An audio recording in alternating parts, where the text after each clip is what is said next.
Ibu-ibu, bapak-bapak, kawan-kawan, kita nggak akan bisa membangun gerakan sosial kalau kita cuma marah-marah. Harus action. Jangan hitung-hitungan lagi kita bebani, ini mahasiswa nih yang mesti bergerak. Tidak, kita semua. Kalau semuanya masih punya akal sehat, masih punya kompas moral yang benar, kita semua yang harus bergerak masing-masing. Nggak terkunci hanya dengan prosedur impeachment atau pemakzulan, nggak terkunci hanya dengan prosedur di pengadilan, tapi yang terpenting adalah kita rawat kegelisahan ini dan kita gerakkan, kita ubah energi kemarahan ini dari sekedar ngobrol-ngobrol di sini menjadi suatu gerakan yang lebih besar.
Oke, nggak ada yang spesifik untuk saya, tapi saya begini aja nih, Ibu dan Bapak sekalian dan kawan-kawan.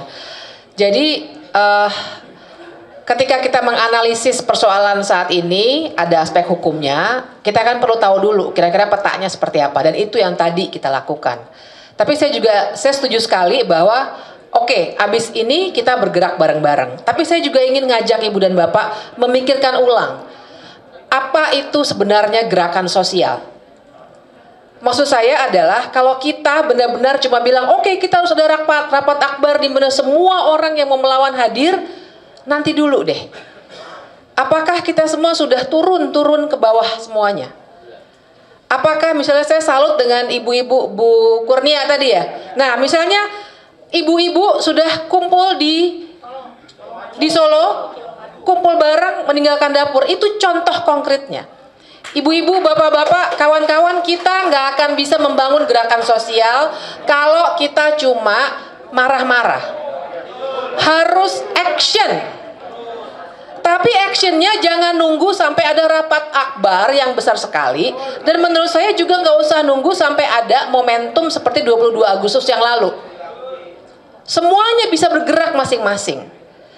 Saya sama teman-teman misalnya sudah banyak ke banyak daerah, banyak ketemu teman-teman mahasiswa misalnya. Satu catatan yang juga menarik buat saya yang tentu saja mereka itu udah generasinya beda banget sama orang-orang yang kebanyakan di sini ya. Ya kan? Mereka itu juga cerita, Mbak, buat kami bikin kolektif, kami bikin komunitas, kami nggak suka bergabung di organisasi formal. Nggak apa-apa. Menurut saya kita, generasi yang duluan ini, saya Gen X, mungkin ada yang milenial, mungkin ada yang lebih tua lagi, apapun lah. Pak Eros tadi benar sekali, kita sudah lintas organisasi, juga lintas generasi. Jangan hitung-hitungan lagi kita bebani, ini mahasiswa nih yang mesti bergerak. Tidak, kita semua.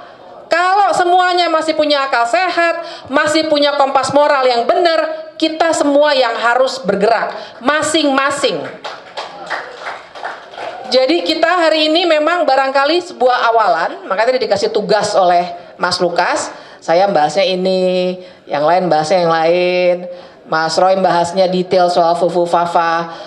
Bukan berarti yang kecil-kecil menjadi nihil, tapi kita harus membaca keseluruhan apa yang terjadi pada hari ini dengan menganalisis semua elemen sosial, politik, dan ekonomi yang sekarang sedang terjadi. Bahwa judul ini tinggal judul, maksud saya kita di dalamnya banyak sekali ngomong yang lain, pasti ini cuma pemicu. pasti Bang Abraham Samad dan kawan-kawan menggunakan ini sebagai pintu masuk untuk kita untuk membicarakan persoalan yang lebih besar, persoalan politik kita, bukan sekedar fufu-fafanya sebagai individu, bukan sekedar Jokowinya sebagai individu.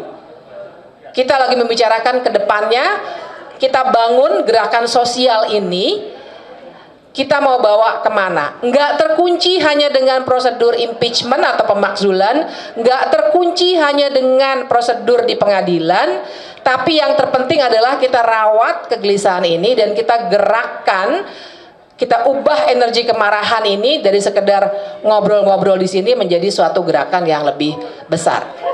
Itu aja. Baik, rekan-rekan sekalian, Bapak dan Ibu, tadi Bang Heros sudah menyampaikan, Mbak Fitri sudah menyampaikan, nanti semua juga akan menambahkan. Inti saya dengan presentasi tadi adalah bahwa selama ini isu atau kasus Fufafa itu sebagai starting point itu masih dikatakan wah itu kan hanya omong-omong. Tidak. Sekali lagi tadi Bapak Ibu sudah lihat, saya percaya betul dengan kemampuan Bapak Ibu semua. Saya percaya betul kemampuan diri kita. Mulai dari tadi yang ada, mulai dari yang kecil. Kalau Ibu dan Bapak punya sosial media, ya, sampaikanlah suara ini. No viral, no justice. Jadi kalau ini diviralkan, kalau ini keluar dari suara Bapak dan Ibu, ini akan terus menggelombang. Semacam Garuda Biru yang juga kita keluarkan. Garuda Biru itu beberapa kali, tapi itu tidak akan cukup tanpa gerakan yang besar. Saya selalu mengatakan bahwa kita harus manunggal, kita harus bersatu. Tapi bersatu itu jangan tunggu-tungguan seperti kata Mbak Bibi tadi. Enggak. Semua muncul dari masing-masing. Tapi sekarang insya Allah mulai dari hari ini, ibu-ibu dan bapak punya kepercayaan bahwa apa yang dilakukan, starting pointnya ya, bukan hanya soal Fufafanya, tapi starting pointnya dari Fufafa itu yang paling mudah untuk dijalankan. Itu sudah ada. Dan faktanya jelas. Saya mempertanggungjawabkan tadi apa yang saya sampaikan tuh 1000% saya berani bertanggungjawabkan. Dan itu silahkan dimultiplikasi, silahkan itu disampaikan kembali pada kita semua, manunggaling kita semua, jagat semua kita jadikan satu, ya. Jagat maya iya, jagat nyata iya, dan insya Allah Tuhan bersama kita, Allah Subhanahu Wa Taala mendukung kita semuanya. Amin. Assalamualaikum warahmatullahi wabarakatuh. Kalau singkat dan padat saya nggak mau karena banyak yang mau saya omongin. Insya Allah tidak mengambil hak orang lain. Maksimal 2 menit ya. Oke. Baiklah, saya langsung saja, saya coba cepat-cepat ya. Bapak Ibu sekalian yang saya cintai, kalau saya nggak memberikan pertanyaan, rugi saya datang pada hari ini ya. Bapak bangsa M. Nasir mengatakan, jangan berhenti mendayung, karena arus akan membawa hanyut ya. Pada hari ini kita sudah membuktikan. Saya ingin mengatakan di hadapan para narasumber sekalian, Rizal Fadilah dalam tulisannya mengatakan Jokowi adalah penyandera, penjahat, dan penjajah. Kita paham semua menteri dan aparat tunduk kepadanya. Bahkan setelah berhenti pun tidak cukup untuk membuat dia menjadi orang yang berhenti cawe-cawe. Saya ingin mengatakan ada setidaknya 3 yang saya catat yang berjuang pada hari ini. Satu diantaranya Tom Lembong, ya, dia sudah berhasil melepaskan dirinya dengan mengatakan bahwa impor itu sepengetahuan dan petunjuk dari Jokowi. Kedua, manusia merdeka yang bernama Said Didu, yang jelas-jelas ingin memperjuangkan bangsanya, tapi dia justru dilaporkan oleh Ketua Abdesi Desa Blimbing. Kemudian yang ketiga tentu saja dari partainya Bang Deddy, yaitu Mas Hasto, Sekjen PDIP, yang mungkin terinspirasi dari manusia merdeka. Sebelumnya saya ingin mengatakan, saya sebenarnya marah banget sama Bang Deddy Sitorus itu. Cuma alhamdulillah ya, ada perubahan, jadi saya melihatnya agak ganteng dikit begitu. Nah, cuma saya ingin menyampaikan begini Bang Deddy, untuk bisa melebur sebagai bangsa, bagi kami siapapun musuh Mulyono itu, siapapun juga yang memusuhi Mulyono adalah kawan kami ya.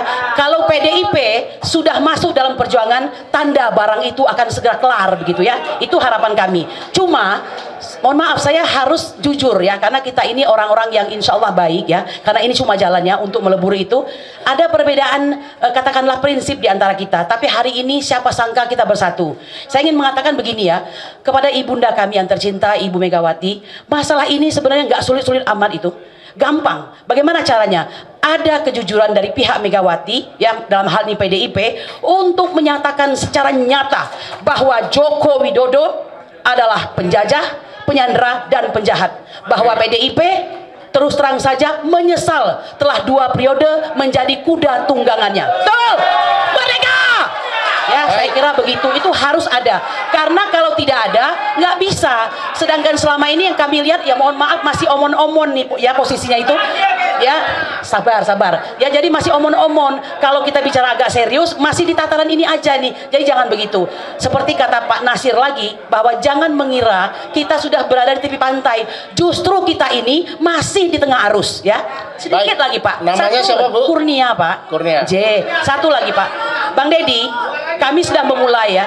Kami tidak suka dengan pemberian negara kepada Jokowi yang hampir 100 miliar dengan tidak dibantu oleh siapapun. Dengan biaya sendiri, kami bersama Aliansi Rakyat Menggugat, Aliansi Solo Bergerak, Aliansi Emak-emak Lintas Provinsi hadir di Colomadu. Mungkin Anda sudah mengetahui ya. Ini bukan gagah-gagahan. Kami meninggalkan dapur kami apa boleh buat berhadapan dengan para aparat yang ternyata sudah siap sedia di gudang kosong di depan Colomadu, ya sudah kami buktikan. Jadi apa yang kami sampaikan ini keresahan hati kami, menurut kami bisa diatasi asal PDIP jujur maju paling depan untuk menyatakan Jokowi adalah orang yang sudah, nah berani apa enggak? Saya kira gitu aja ya Pak. Tambahan Pak, Ibu Bivitri, sebentar, untuk Ibu Bivitri, kemudian Bang Ferry Hamsari, ini adalah orang-orang yang menjadi apa namanya di muka hari ini karena mereka bicara hukum. Satu-satunya untuk mengadili Jokowi hanya lewat jalur hukum. Jokowi yang sudah kami lakukan adalah mengenai pemalsuan dokumen, kemudian pemalsuan informasi dalam akta autentik pasal 263 dan 266. Lalu bagaimana dengan si Fufu Fafa ini, si anak tengil ini? Banyak Pak, penodaan agama, kemudian pornografi, ya, dan yang ketiga perbuatan tidak menyenangkan dan sebagainya. Banyak pintu masuknya. Kami menunggu Bang Ferry Hamsari, Ibu Bivitri Susanti, Bang Refli Harun ada nggak ya? Bang Refli Harun, semuanya. Kalau kita bersatu, oh ya satu lagi yang paling keren nih Bang Abraham Samad, ya. Mohon kalau perlu Pak jumpai dong Pak Jokowi, Pak Prabowo. Tolong disampaikan, disadarkan supaya nggak kena sirep begitu. Demikian. Assalamualaikum warahmatullahi wabarakatuh. Merdeka. Silakan selanjutnya Bung Edi. Ya.